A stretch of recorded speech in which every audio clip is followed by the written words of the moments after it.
A ver, queridos estudiantes, vamos a pasar ahora al pluralismo.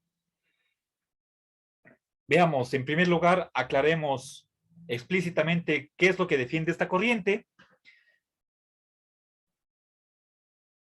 No necesariamente el pluralismo tiene que estar en contra de que el placer o la felicidad sean intrínsecamente buenos. Lo que sí discute el pluralista es que el placer sea el único bien, que solamente hay un solo bien intrínseco y nada más. Entonces, lo que le interesa al pluralista, eso por definición, eso es lo que va a sostener, es que hay varios bienes intrínsecos.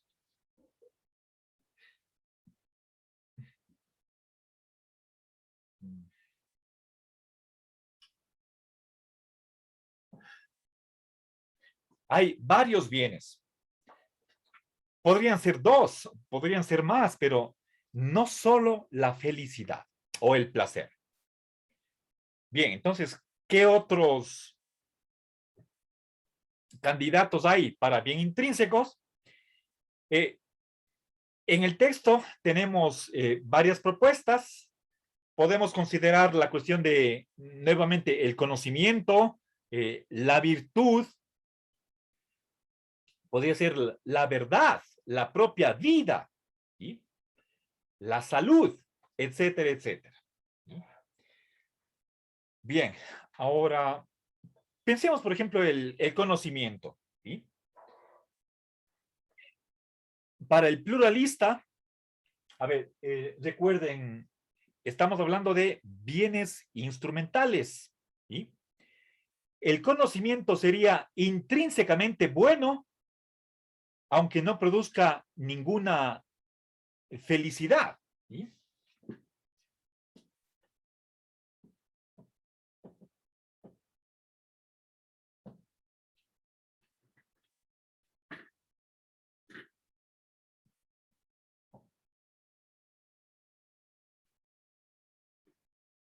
Voy a simbolizar con esta flecha tachada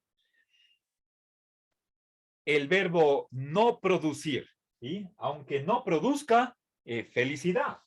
¿Sí? Bien, esto es antihedonista. ¿Sí? Pensemos, por ejemplo, la filosofía como un tipo de saber, ¿sí? A ver, si es que no recuerdo, si no recuerdo mal, me parece que cuando les dice la pregunta de si la ética produce conocimiento, 22 estaban en contra. ¿Sí? Pero hablemos de filosofía. ¿La filosofía es intrínsecamente buena? ¿Vale por sí misma o solamente porque nos hace felices? Ahora, ¿qué pasaría si es que la filosofía no nos hace felices? Un pluralista, con respecto a la filosofía, tendría que decir que independientemente de cuánta felicidad nos dé o no nos dé, la filosofía sigue siendo buena, valiosa por sí misma. ¿Sí? El saber por el saber, por sí misma, intrínsecamente buena. Ahora, no sé si ustedes están o no de acuerdo con esto, pero simplemente en este momento lo que me interesa es aclarar la posición del pluralista. Puede estar de acuerdo con el hedonista que la felicidad y el placer son intrínsecamente buenas, pero aparte de esos dos bienes hay otras cosas más que también as, eh, se pretende que tienen un valor intrínseco. Es decir, con otras palabras, el placer no mantiene un monopolio con respecto al bien intrínseco. ¿Sí? Bien, pensemos ahora Quizás en este momento el, se, me, se me viene a la mente qué es lo que nosotros deseamos a las otras personas de un modo sincero y no simplemente por repetir un cliché, un estereotipo. Eh, en ocasiones especiales, como puede ser, por ejemplo, cumpleaños, o llega Navidad, Año Nuevo, el onomástico, o en un matrimonio, normalmente decimos que seas feliz, ¿sí?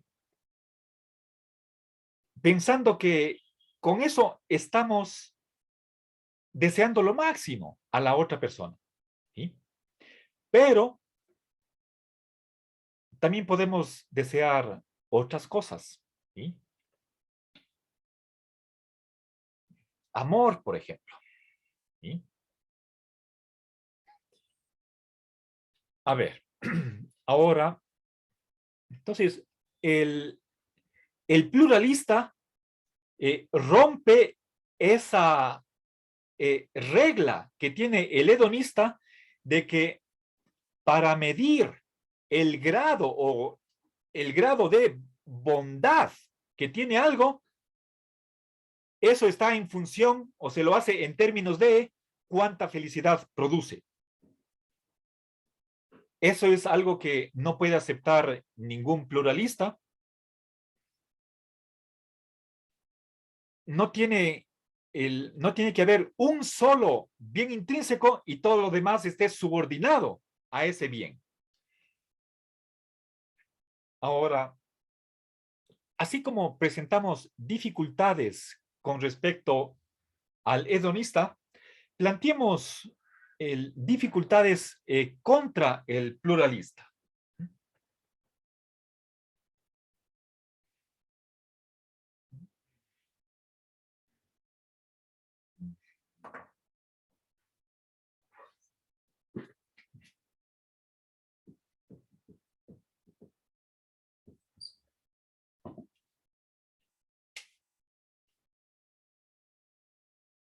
A ver, les,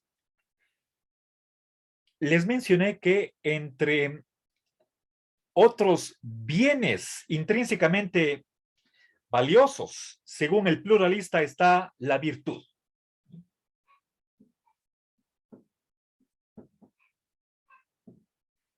Pensemos, por ejemplo, en la política,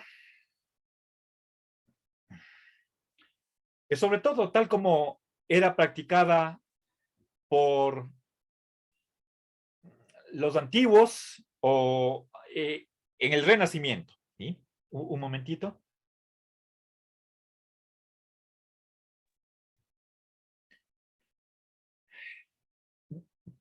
¿Qué decía Séneca o Cicerón?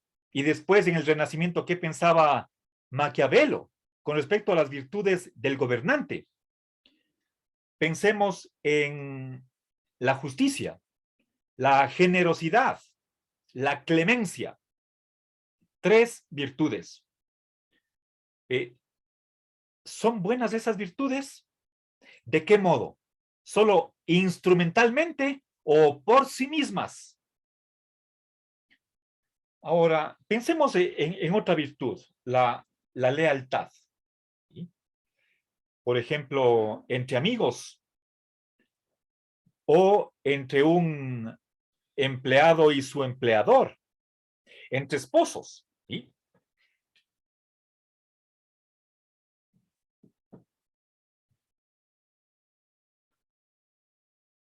Es decir, ser fiel ante otra persona de quien nosotros hemos recibido favores, por ejemplo. Ahora, entonces, a primera vista, podemos decir que la lealtad es buena, ¿sí? Éticamente buena, pero ¿qué pasa si es que es una lealtad a una causa mala? ¿Sí? Por ejemplo, lealtad a Hitler. ¿Sí?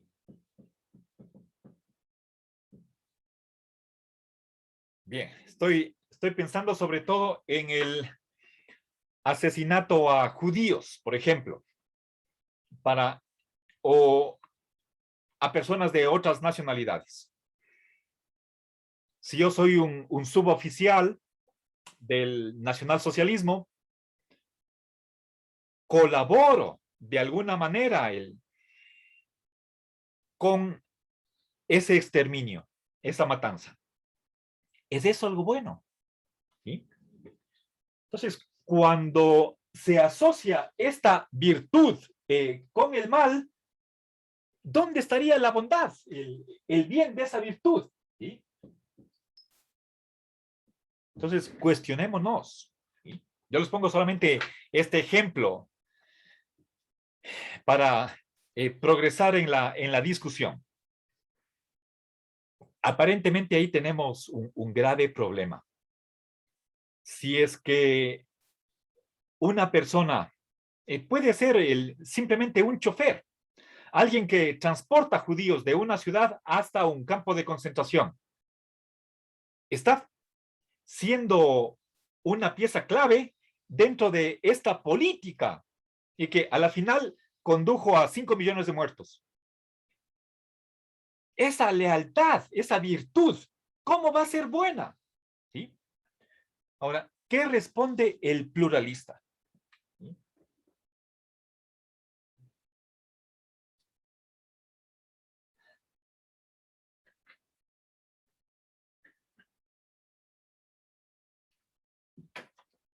A ver, ustedes deberían tener ya la respuesta en la punta de la lengua. ¿Sí? Respóndanse. Si es que alguien tiene la respuesta, por favor, díganmela. ¿Sí?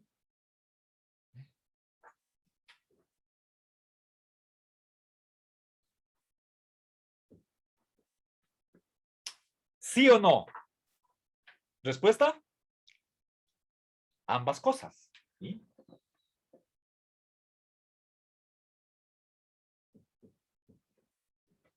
Pero en esta doble respuesta no hay ninguna contradicción porque se trata de aspectos diferentes. Esa lealtad en sí misma es buena, lo cual significa nuevamente intrínsecamente buena, ¿sí?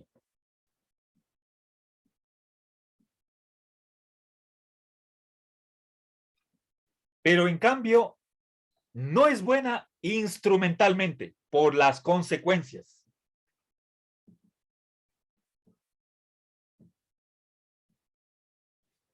¿Ya? Así podemos decir incluso que es instrumentalmente mala, pero intrínsecamente buena.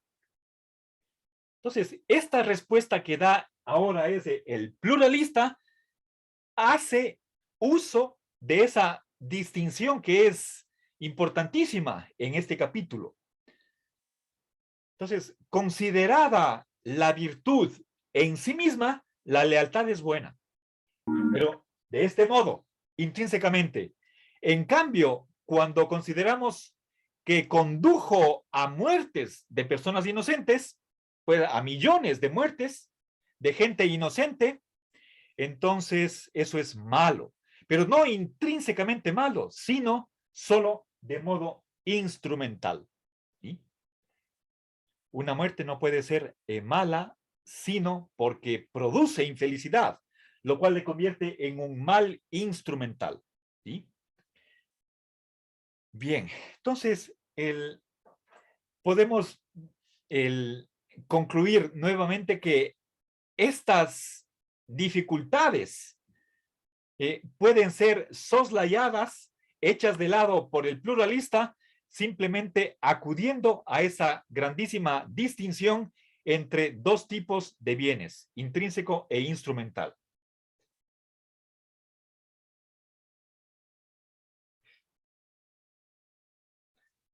Ahora, eh, para terminar, ya en estos últimos minutos, quisiera añadir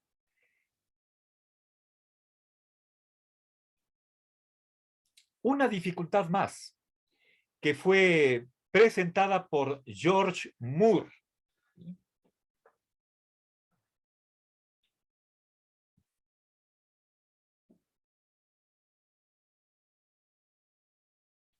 Este es uno de los filósofos que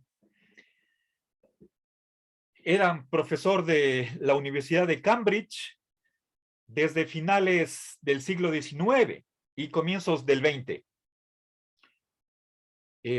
Contemporáneo de Bertrand Russell, y es uno de los grandes autores. Tiene un libro sobre ética y precisamente él es el que presenta el siguiente argumento en contra del hedonismo, ¿sí? Es el siguiente. Imaginémonos un par de situaciones, puede ser dos mundos o dos personas que se diferencian en lo siguiente.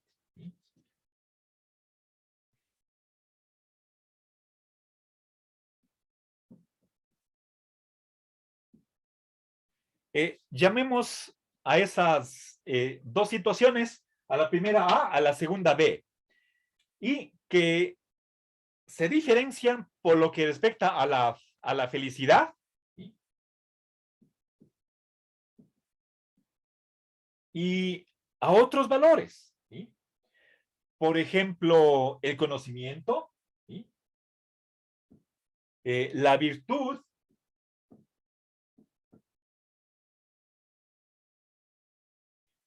o en general, pongamos otros valores, ¿sí?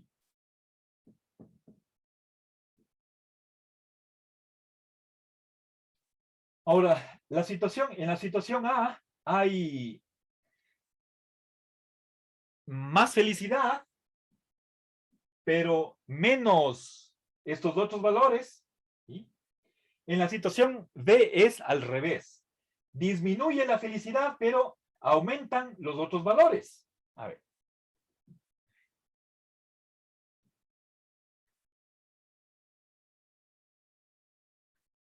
La pregunta es, ¿qué es preferible? ¿Sí?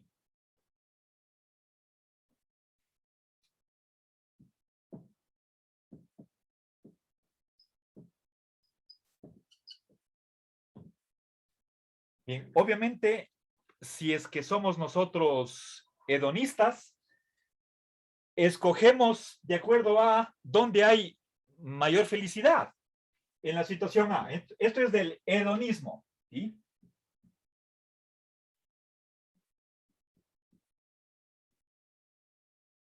Entonces, ahora yo quisiera que ustedes se pronuncien a favor de la situación A o de la B. Primero, veamos, a ver, bueno, ya no alcanzo a hacer el sondeo, dejaremos para una próxima clase, pero quiero avanzar en a ver, sí, necesito hacer el sondeo, por favor, vamos a ver ¿quién? Ya espérense un ratito, ya voy a habilitarles el conversatorio, ¿sí? ¿Cuántos están a favor a ver, vamos por orden, ¿quién escogería ser la persona A o vivir en el mundo A, donde hay mayor felicidad, pero menos práctica de valores, menos virtudes, menos conocimiento? Eso, si nos fuéramos al extremo, felices pero ignorantes, viciosos, ¿sí? O al revés, infelices pero santos, sabios. ¿Qué quisieran ser ustedes? ¿A o B? Entonces, a favor de A, vamos a ver vamos al conversatorio. Primera opción. A ver, A. Por favor, escriban yo, y contamos. Rapidito porque ya estamos sobre el tiempo. A favor de A.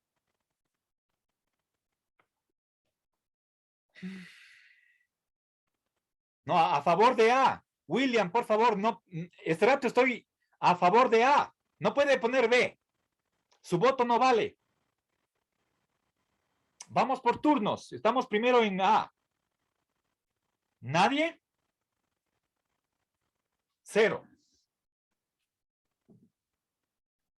Vamos ahora a favor de B y con esto permítanme escribir aquí la opción opción B. Ahora sí, ya. Sigan y contamos.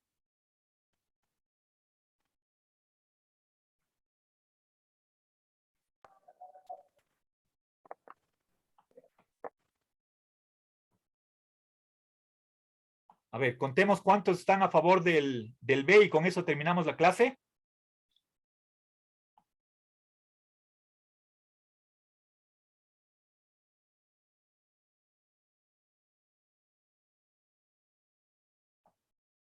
Cuento 14. Justo estamos en la mitad. 15. Ya. Bien. Bueno, ya perdí la cuenta. Denme un minutito y termino. Verán, ahora, fíjense, puede ser que aquí hay más de 15. Eso es mayoría simple. Y la pregunta es, ¿por qué? ¿Sí? Bueno, ¿por qué la mayoría escoge aquella situación en la que, aunque no haya tanta felicidad, se privilegia otros valores? La respuesta es porque en la situación B hay más bien intrínseco. ¿Sí?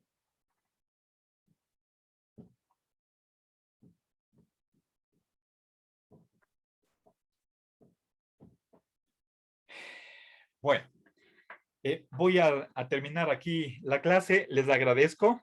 Una buena tarde. Pasen bien.